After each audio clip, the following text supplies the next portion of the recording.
Hail Internet, it's Paul, it's Matt, the Dork Lords. We are here talking about Doctor Strange in the Multiverse of Madness. I'm going to do a quick-ish synopsis before we talk about our thoughts on it real fast. All right, here we go. Here's our quick-ish synopsis. We meet America Chavez. She has the apparently unique power to travel through the multiverse, jumping from reality to reality. We learn that Wanda is hunting America to steal her power. Her goal is to leap into a universe where she has her kids, Billy and Tommy. If you remember from WandaVision, in the universe we know, Wanda created an imaginary version of those kids, and when she finally let go of that illusion of Westview, we saw an end credit scene from WandaVision in which Wanda was using the Darkhold to search for a universe in which her kids were real. Spoiler alert, she finds one in this movie. Okay, taking America's power would mean killing her, and our Doctor Strange can't allow that. There are other Strangers that are apparently just fine with that, but this one isn't. So it sets up a conflict between our two magic users, Wanda versus Strange. In the end, Wanda is defeated by essentially giving her what she wants. Strange and Chavez send her to a reality with Billy and Tommy. They're justifiably terrified of her. She realizes that she's A, not their actual mother, and B, she's become a villain. This single-minded quest has cost her her identity, so she destroys every Darkhold book in every universe to remove the temptation, I guess, of the spells that it contains, then brings down her temple on top of herself, theoretically dying in the process. Doctor Strange has used the Darkhold to defeat Wanda, and we see from the formation of a third eye at the end of the movie that the Darkhold has corrupted him in some way. Chavez is sent to Camartage to train, so that's for future movies. And we get a mid-credit sequence where Charlize Theron shows up to tell Strange he started an incursion, universes colliding, and he needs to come with her to fix it. There you go. That's the thing. Clea, who I didn't know about Clea, but anyway, she has a strong connection to Strange in the comics. Very strong.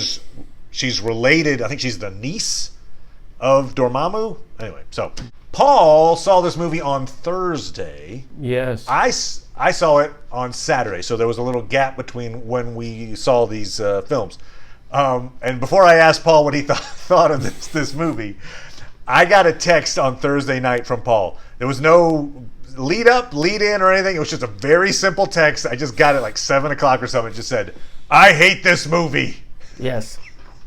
And I found out later it was indeed Paul's least favorite MCU film. There's 28 I think of them. you've leapt into that characterization. I don't know that. Oh, okay. I don't put words in your mouth. That's right. By saying I hate this movie. I hate you putting words in my mouth. Now, I hate this movie. You would agree that with those words? Yes or no? Yes, I do. Okay. I would agree with my you're own saying words. it's not 28th, is what you're saying. Yes. Okay. All right. Fair enough. I take that back. Yeah, I think I would watch this before I would watch the Hulk. I think I would watch this before I'd watch the first Thor and then the second Thor. You see? Okay. All right. So it's lower tier for you, but not bottom of the barrel. Got yes. it. Okay. For me, it's more of a mid-tier, I would say. I liked it, but didn't love it. But the floor is yours, Paul. I've been done a bunch of talking here. Your thoughts on the Multiverse of Madness? I think they need a Taika Waititi level or James Gunn level director who understands the character and has an idea about what a Doctor Strange movie is that's fun. Because I don't think they have an understanding of the character. So that's my biggest problem, is that, all this stuff about him and Christine, I think, is just, a waste of time. She never really felt in the first movie, and, I didn't buy that as an explanation in What If for who he was. I sort of accepted, like, okay, in this alternate universe, that's an understanding of his character, but it doesn't feel that way in this one. I'll come back to that What If Doctor Strange in a second, because I had a point about that too. But continue, sir. Yeah. So so none of that worked for me, which is his whole motivation is trying to square away the end of his relationship with Christine, with where he is now. So that's what's tempting him, but not really. He never really felt like he was tempted to find some alternate reality version of Christine. And all that bits with Wong about, should I bow to you or whatever. It's like, if they want to establish some sort of jealousy between Doctor Strange, since he's not the Sorcerer Supreme anymore, that didn't really work for me. So all this stuff with Doctor Strange, and him and, wisecracking to the Illuminati, so that didn't work for me. Okay. I don't think they did enough work.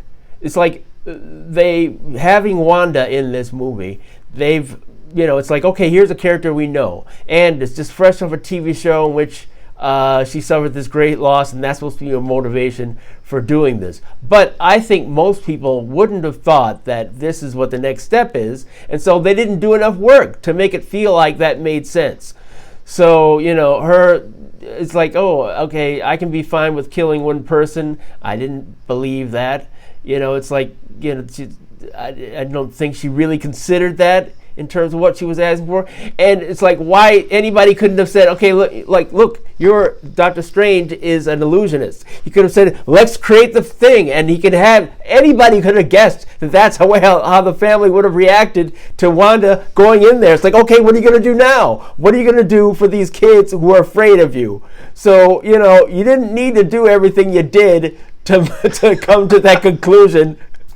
So you could have used Barf, right? The retro framing or whatever. Yes, exactly. Yes, yeah. Mysterio had more reason to do what happened than Wanda. So that didn't work for me. And then it's like, okay, it's funny. It's like she caused that stuff to fall on her. Of course, it's quite possible that she'll come back anyway.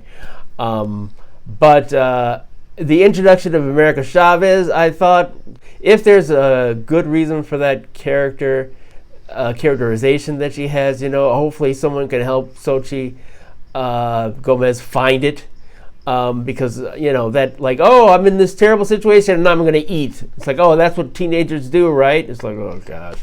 And I would say the part that I was like, really? For her backstory was one day a bee stung her. Yeah. Yeah. Really? Like that's the thing? That's the trigger mechanism that then and then I theoretically killed my parents because this bee stung me and I created a portal and they went through it. I'm like, okay. All right. I mean, it just feels like you create something more story rich than just like, a bee stung me and that's the thing. I don't know. Well, right. You could certainly say that, a child who didn't have command of her powers, from being afraid of something small rather than, a large thing caused something that destroyed her family. She lost her, her mother's, the same way Moon Knight lost, his brother. Yeah, that's a great point. What's Doctor Strange is like talking about the death of his sibling.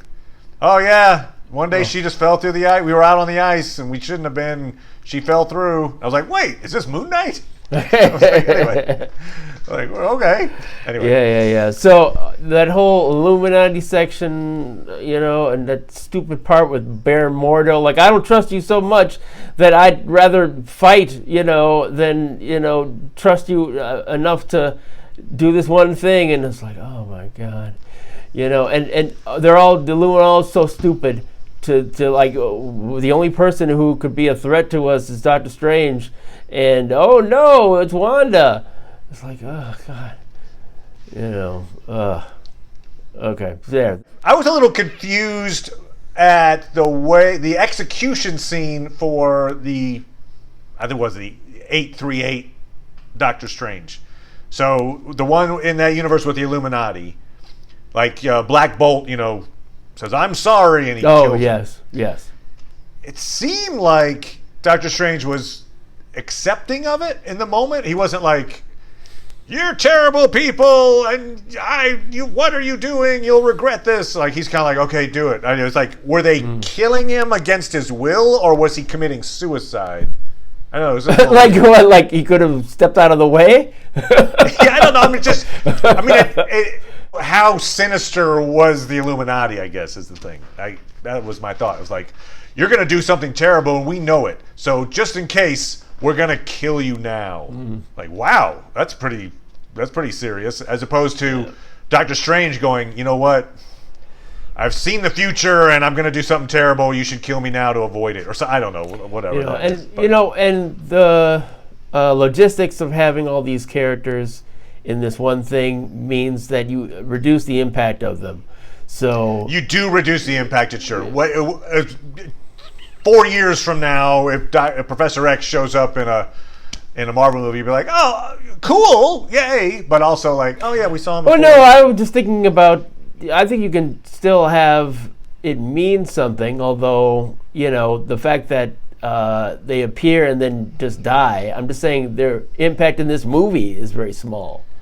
Oh yeah. It's not like I mean, it would be interesting if we saw number of these characters earlier and they had more to do with it before it ended, and hopefully for Baron Mordo that he actually gets something to happen in the next movie, because in this one it was oh, remember that I was had a problem with him. Well, this one doesn't. Well, he's just pretending.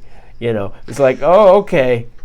Between Professor X and Black Bolt, we had 2 Star Trek ship captains killed off within a few minutes of each other. Yes, that's true. It's something, I mean, Patrick Stewart got neck snapped. Yes. Which is just funny. In my comedy group, we do this improvised action movie. And there are a few rules for that improv game. And one of those rules is kind of the obscure death. Much like Wanda. Oh, I crashed the building on top of me. Maybe I'm dead, maybe I'm not. You never kill someone in a way that they can't show up later. And I forgot that once, and I neck snapped the hero in our improv. And so we had to kind of figure out a way on the fly to explain how this guy, he's neck snapped. He didn't just get up from that. You don't come back from neck snaps. That was my point. I think we ended up having like his sidekick showed up or something. It's like, I'll do it. Whatever. But yeah, don't do the neck snap unless you really mean it. And so I guess that's what Wanda really meant it. So yes, you dislike this movie quite a bit. Yeah. I did not dislike it. So what did you like about it? I thought there were some really creative alternatives to punch. I liked the use of magic in this world.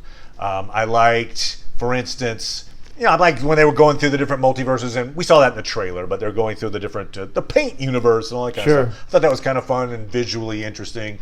I liked the problem solving of Doctor Strange saying, wait, there's a dead version of me back on my original home plane. I'll inhabit that body and then like basically have zombie me go and accomplish things, and getting the demon cloak, the cloak of all the demon hands and everything that he used to fly around. I'm like, if I was in a D&D module, I'd be looking for that demon cloak. Hope it's a +3. Anyway, that was cool. The hide all the mirrors, and the fact that she was coming through the mirrors to try to attack them. Again, it was evocative.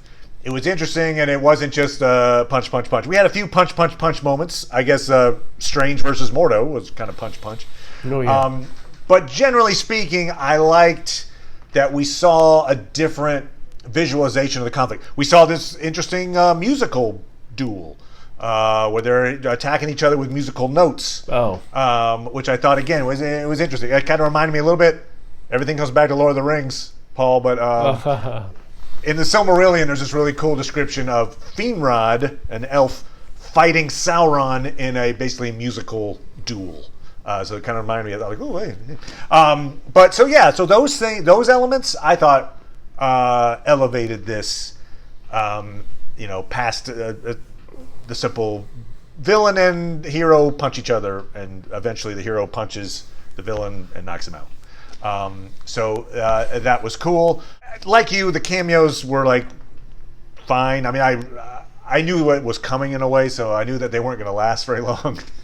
So it was like, oh look, it's Reed Richards for the next 3 minutes. But well, I'll say this: as much as I did enjoy this movie, I probably won't be watching it again, at least not with my wife, because although my wife is fine with watching violence and even horror elements in films, her one trigger, zombies. And so from the trailers, I knew there was a zombie Strange. And so I warned her, but we decided to go just hoping it wouldn't be like zombies.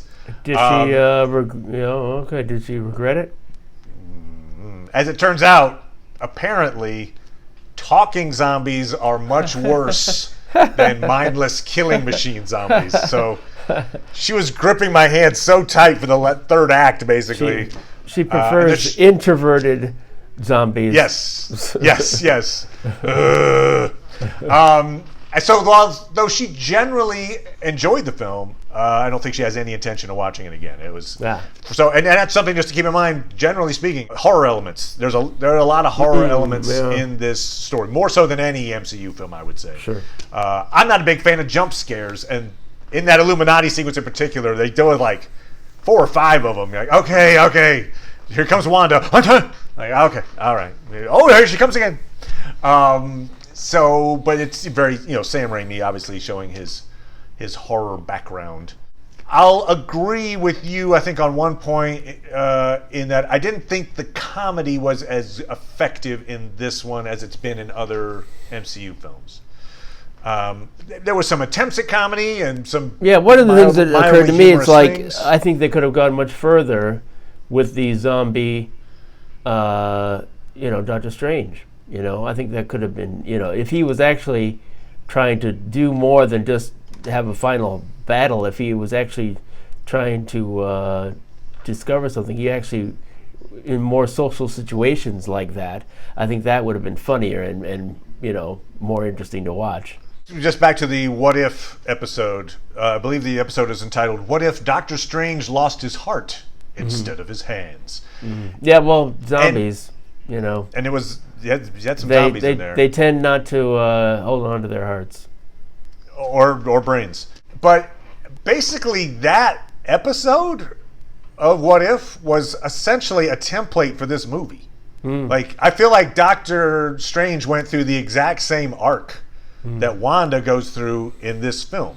Like, he, Christine's died in a car crash. I have to bring her back. So he goes to Kamertage, he studies, he gets the Eye of Agamotto, so he's got the Time Stone. He keeps trying to bring her back. He can't bring her back. He ends up using, dark dimension powers. Right. Resurrects her, but she is terrified of, what he's become in his effort to save her. And then his basically universe collapses on himself, and he's, left alone with his grief. It's very similar, right? It's like he turns into something unrecognizable in order to bring back a loved one or be in a world where his loved one lives. I mean, that's kind of the same. Yeah, sure. Anyway, so it would be interesting if that version of him is the one in this movie, in that he's already encountered that.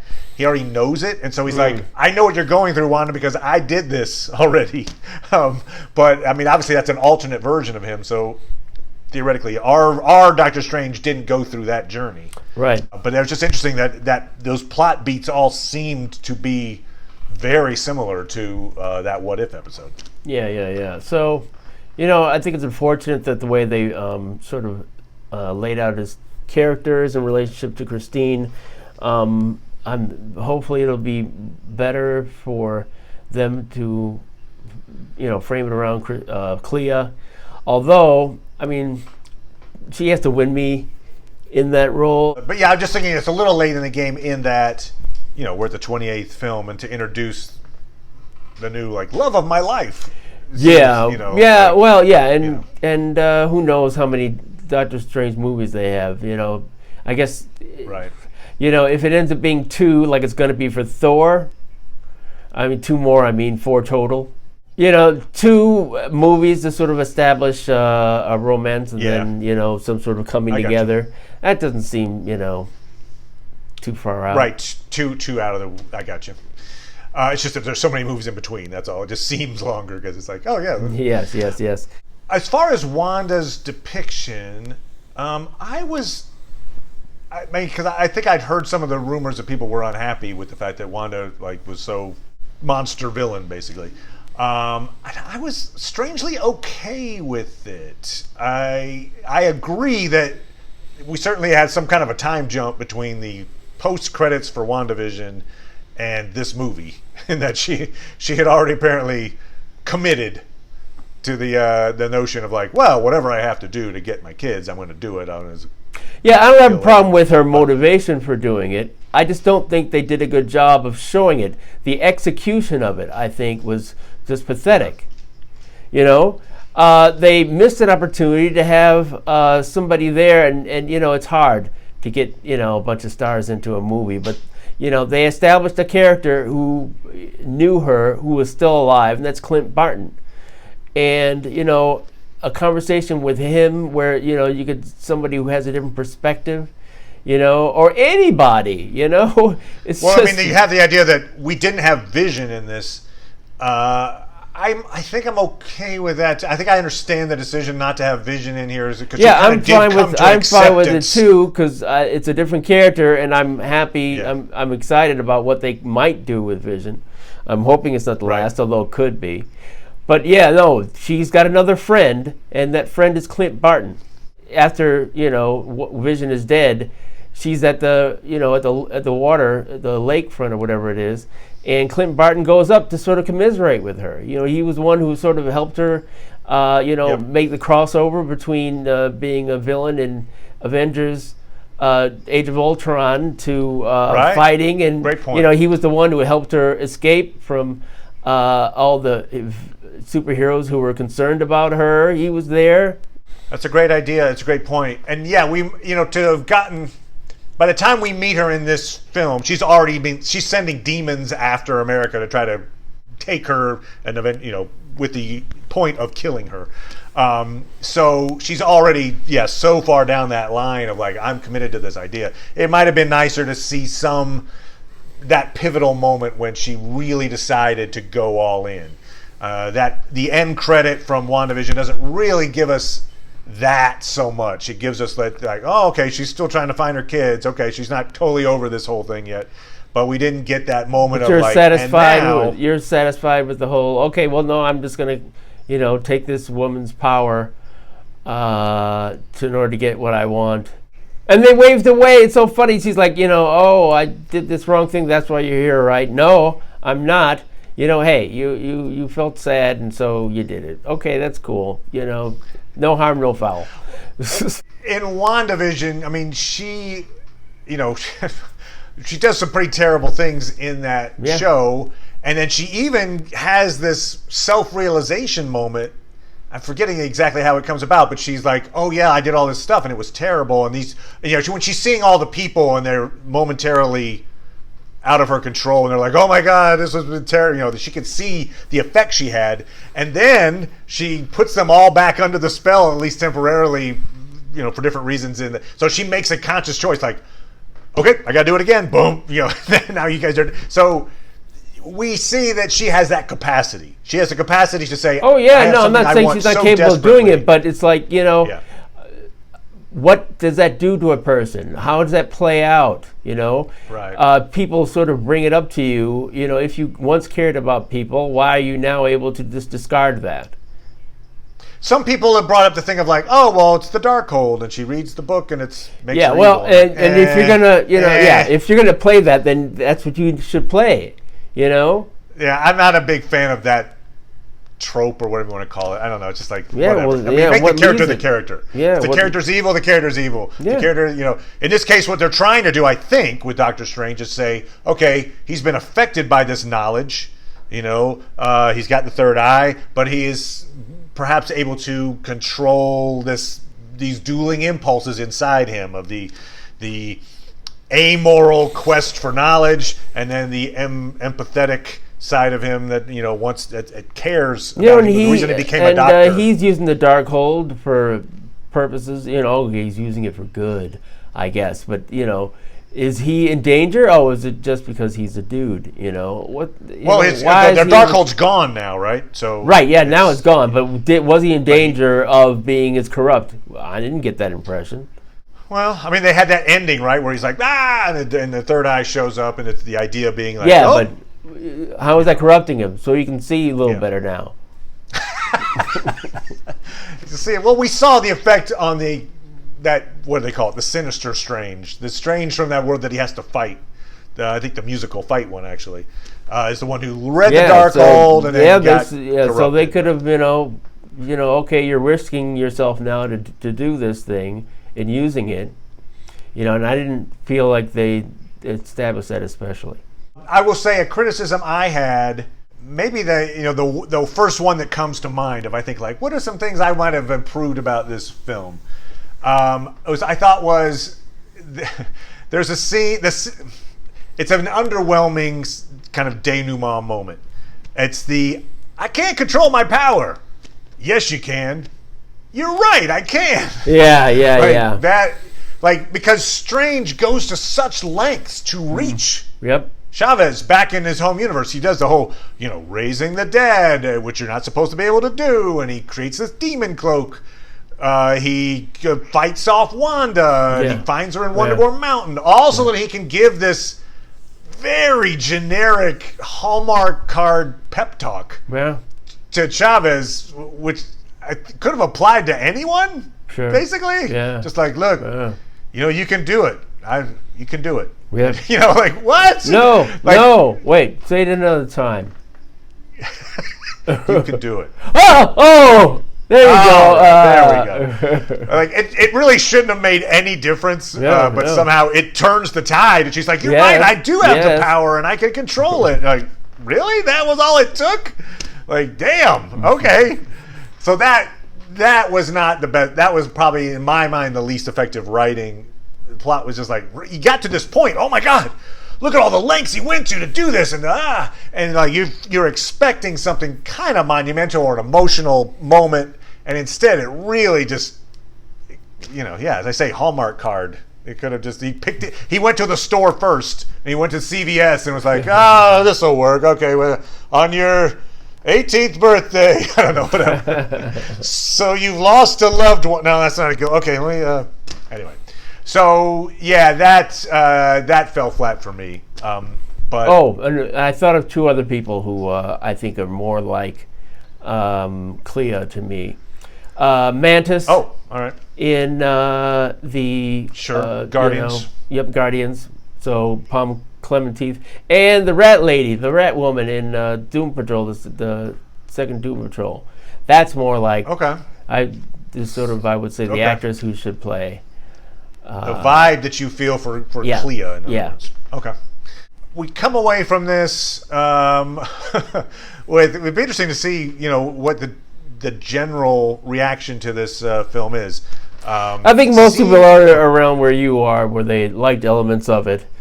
And they probably like getting these characters again, and I'm curious, if they're gonna go a different way once they cast the actual Fantastic Four. I would expect them to, but it hasn't been announced yet, so we don't know. Let's assume for a second that Wanda isn't gone. How do you see them bringing her back? Does she come back and she's like, oh, that's a villain, or is she come back as do you try to rehabilitate? You mean? Yeah, you can feel empathy for her, even though she just killed off X number of people. What are your thoughts on if we get Wanda back? Yeah, no. If they bring her back to be a villain again, I don't think it's worth it. Okay. I mean, they can, and if they were going to do it, hopefully they do a better job than I think they did in this movie. But no, I think you bring her back and have her rehabilitate in some way. But they may never get a good idea, so we may not see her again. I mean, I think it would be a cheat to just bring back an alternate version of her. Like, okay, fine. Yeah, no, I mean, she's a magical person. I can see her surviving something like that, you know? You even see this little red energy that comes out when the building collapses. Maybe that's supposed to signify she's dead, but it does suggest that somehow she was using power in that moment. Anyway, so. Right, or she did something to protect, or that would sort of entomb her, but not. Right, anyway, right. So, yeah. It'll be a challenge to find a good use for her character. The Wanda we know in the universe we're accustomed to, the WandaVision Wanda. Right. How you would then go forward with that character it would be tricky, I think, for sure. I don't, in this moment, know the best way to do that. Yeah. So it will take some clever hands to make that work. Yeah. But yeah, anyway, that is Multiverse of Madness. We're going to be talking about Star Trek Strange New Worlds featuring Black Bolt. He just died, so it's going to be tricky to see him he's gonna run a starship. Doing that a lot. Yeah, exactly. But yeah, we're going to be talking about that show coming up next. So with that, thank you, Paul. I appreciate it, good sir. Sure. No problem. Thank you as always. And we'll talk to everybody next time. Bye.